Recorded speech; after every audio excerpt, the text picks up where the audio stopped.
Olá pessoal, sejam bem-vindos e bem-vindas a mais um vídeo deste canal. Eu sou Henrique, sou nutricionista e hoje nós vamos conversar sobre glucagon ou glucagon. A pronúncia aí vai de acordo com como você preferir. Mas se você quer saber aqui sobre os efeitos metabólicos deste que é um hormônio, ou seja, o que ele faz no corpo, vamos conversar sobre isso, tá? Então antes de mais nada, já deixa o seu like, deixa o seu joinha aqui, já garante isso aqui, por favor. E se você nem me conhecia ainda, se inscreva. Aqui embaixo tem um botão vermelho escrito inscrever-se, é só clicar lá, garantir também do lado a ativação do sininho, que é importante, e seleciona lá no sininho a opção todas, porque daí toda vez que eu postar um vídeo novo e também quando eu aparecer ao vivo, você vai receber notificação para acompanhar com mais facilidade tudo que eu posto por aqui. Então agora vou trocar de quadro para o maior, para você ver aqui um esqueminha e entender tudo de forma simples e fácil. Vem comigo. Pronto, então para começar, deixa eu escrever aqui no topo o nome glucagon, porque aí abaixo eu vou fazer justamente o desenrolar dos tais efeitos, que é o que nós vamos conversar aqui hoje. Bom, glucagon. De cara, eu vou escrever aqui, ou melhor, vou desenhar, tá? Literalmente, tá, gente? Imagens meramente ilustrativas, para dar uma noção do que se trata. Então, você aí, não sei se conseguiu identificar do que se trata, mas na dúvida eu vou escrever aqui, né, dentro o que significa. É um órgão, o fígado. Então, o primeiro efeito que eu vou relatar aqui para vocês é um efeito que o glucagon exerce onde? Aqui, ó, no fígado. Então, olha só, agora explicando. O fígado, ele tem, né, de forma funcional a capacidade de fazer um armazenamento de uma fonte energética, que é a glicose, em forma de glicogênio. Ou seja, a glicose, ela funciona como substrato energético para o corpo como um todo, e aí o fígado tem a capacidade de guardar unidades e várias unidades de glicose. Quando elas se juntam, a gente chama isso de glicogênio. Então, é o tal do glicogênio hepático, ou seja, o glicogênio presente no fígado. E aí, o glucagon, ele é, né, de uma forma geral, liberado em situações de jejum, em situações em que você está sem se alimentar, em situações em que você precisa mobilizar reservas suas de energia para que essas reservas sejam então agora usadas para gerar energia que o seu corpo está precisando. Então, em situações, de um modo geral, né, entendo aí, né, um exemplo bem clássico de jejum, pronto, o corpo precisa de energia. Já que você não está tendo energia por algum alimento, porque você está em jejum, vamos usar então reservas que você tem. Reservas que você criou em momentos em que você tinha se alimentado, então o corpo pega, né, o excesso calórico e guarda como reserva para um dia quando você precisar usar. E esse dia pode ser um momento como esse, um momento como um jejum prolongado. Pronto, entendido isso, chegou esse momento, o glucagon vai ser liberado e ele vai tentar fornecer essa energia, fornecer também, tá, glicose para o sangue, porque você precisa continuamente manter a sua glicemia dentro de um nível de normalidade, ou seja, uma taxa de quantidade, na verdade, né, uma taxa de fornecimento de glicose dentro de um parâmetro adequado na corrente sanguínea. Não pode nem baixar demais, nem aumentar demais. Então, quando você fica em jejum, o risco é que você reduza demais a glicemia. E você não pode reduzir demais, porque você precisa manter de forma constante glicose no sangue disponível. Pronto, aí você pode fazer isso. Pegar o glicogênio hepático, degradar esse glicogênio hepático para que esse glicogênio hepático, ao ser degradado, libere glicose na corrente sanguínea. Esse processo é chamado de glicogenólise, ou seja, a quebra do glicogênio hepático, por exemplo, com o intuito de você fornecer glicose para a corrente sanguínea. E aí você tem a possibilidade de pegar essa glicose uma vez agora na corrente sanguínea e direcionar para as células e os tecidos que estejam precisando dessa energia, ou seja, dessa glicose para utilizar como substrato energético.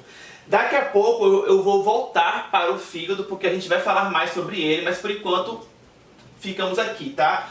Na questão do processo de glicogenólise. Agora eu vou aqui desenhar uma outra estrutura e também vou colocar, né, aqui escrito o que é. Aqui é para representar o tecido muscular. Então eu vou escrever aqui, ó, simplesmente músculo. E o músculo tem algo interessante a ser ressaltado, é que o seguinte, assim como você tem glicogênio no fígado, também você vai ter glicogênio no músculo, ou seja, glicogênio muscular. Só que vai ter alguma diferença. No momento em que o glucagônio estiver sendo liberado, o corpo está precisando de energia. O glicogênio muscular, ele, uma vez existindo, ok, ele vai ser mobilizado, entre aspas, para o próprio músculo. Então sim, em uma situação em que você, né, precisa continuamente fornecer energia para os seus músculos, porque você precisa se movimentar, assim como eu estou aqui, né? Então isso aqui, ó, demanda energia. Os meus músculos, ó, meus braços aqui, ó, tem músculos, né? Então esse movimento demanda energia. E aí o corpo tem essa possibilidade de criar uma reserva de energia no músculo, por exemplo, em momentos de jejum, em momentos em que o glucagônio está em alta, você tem o quê?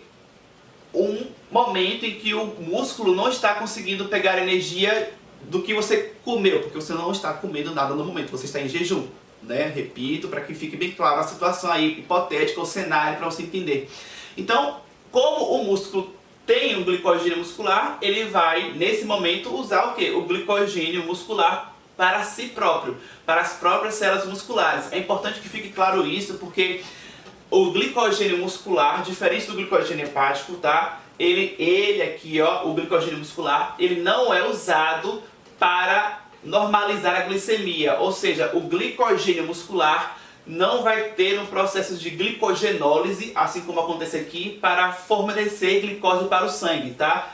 Esse processo aí acontece no fígado, de você pegar o glicogênio para direcionar a glicose para o sangue. Isso acontece aqui no fígado. No músculo, o que vai acontecer é o glicogênio muscular ser usado pelas próprias células musculares. Porém, ainda falando em músculo, só que agora eu vou citar um outro efeito e que eu vou acabar relacionando músculo e fígado. Perceba, existe um processo chamado de gliconeogênese. Eu falei da glicogenólise agora há pouco, mas agora eu estou falando de um outro termo, gliconeogênese. Por exemplo, né, você tem aqui no fígado essa capacidade, que é a tal da gliconeogênese hepática. Ou seja, o fígado tem a capacidade de pegar compostos não glicídicos e você tem a capacidade de pegar esses compostos não glicídicos e transformá-los em glicose. Porque, a priori, a glicose, né, em primeira mão, ela é formada de uma fonte de carboidrato. Então, a gliconeogênese, qual é a ideia? Já que você não está, por exemplo, né, se alimentando, você não está conseguindo formar glicose por meio de algum carboidrato que você tenha ingerido. Então o corpo tem esse mecanismo, que é a gliconeogênese, de transformar algo que o seu corpo tem, por exemplo, uma proteína, por exemplo, uma gordura, enfim, e fazer um processo de gliconeogênese, ou seja, pegar um componente desses aí e transformar em glicose. Ponto. E aí é onde entra, por exemplo, o músculo. Por quê? O músculo, ele tem proteínas musculares. Então, no momento em que o glucagônio estiver sendo liberado, porque, por exemplo, você está em jejum, você pode precisar de energia e a energia pode vir de uma proteína muscular. Nesse caso, o que vai acontecer aqui? O músculo, ele vai passar por um processo de proteólise ou ainda degradação proteica muscular. E aí essa proteína, uma vez degradada, participando de um processo de hidrólise, você vai gerar aminoácidos na corrente sanguínea. Esses aminoácidos, eles podem ser captados pelo fígado e participar desse processo da gliconeogênese, ou seja, estruturas daquela proteína, né, agora vão ser ali de alguma forma metabolizadas para formar glicose. E essa glicose agora formada aqui vai ser direcionada para a corrente sanguínea. E aí você tem novamente um fornecimento de glicose no sangue, tá? Bom, agora eu vou aqui desenhar um outro local do corpo. E aqui eu vou até primeiramente, ó, escrever o tecido. A gente falou aqui do fígado, falou do tecido muscular. Agora é o outro tecido, tá? Tecido adiposo.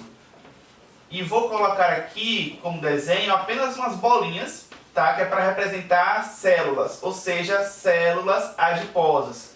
As células que compõem o tecido adiposo.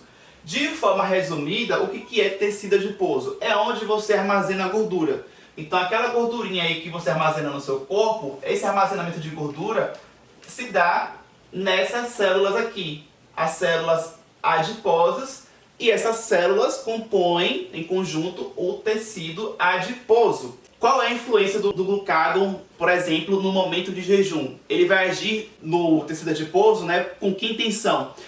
Mobilizar a gordura que você tem, que na verdade nessa gordura, né, tecnicamente é chamada de triacilglicerol. Então você vai disponibilizar na corrente sanguínea ácidos graxos para que o seu corpo possa utilizá-los como fonte de energia. Só que quando você quebra esse triacilglicerol, cada uma unidade de triacilglicerol é formada por 3 unidades de ácidos graxos e um glicerol. Ou seja, ácidos graxos que vão ser liberados para gerar energia, né? Como eu já falei, mas esse tal do glicerol tem outro ponto importante para eu relacionar aqui também. Esse glicerol, ele pode também ser captado pelo fígado para também entrar no processo de gliconeogênese hepática, ou seja, o glicerol vai entrar aqui no processo de formar glicose, ser convertido em glicose. Então agora eu quero saber de você, se você gostou aqui do nosso vídeo sobre o glucagon, chegou a hora, hein? Deixou seu joinha quando eu pedi no começo? Ainda não? Então deixa agora. Nos comentários me escreva se você gostou, se você por acaso ficou com alguma dúvida, pode perguntar. Deixa aqui na tela as minhas redes sociais para quem quiser me acompanhar por lá, e eu peço que você compartilhe esse vídeo, porque se você gostou, pensa aí numa pessoa que também está buscando sobre esse assunto, pode aprender um pouco mais sobre esse assunto, manda esse vídeo para esta pessoa, ou para estas pessoas, melhor ainda, né? Porque você vai divulgando para mais gente ainda. E aqui na tela já vai aparecer a foto minha bem aqui, que você pode clicar para realizar a sua inscrição neste canal maravilhoso. Muito obrigado por ter me assistido até o final, fico por aqui e até o próximo vídeo.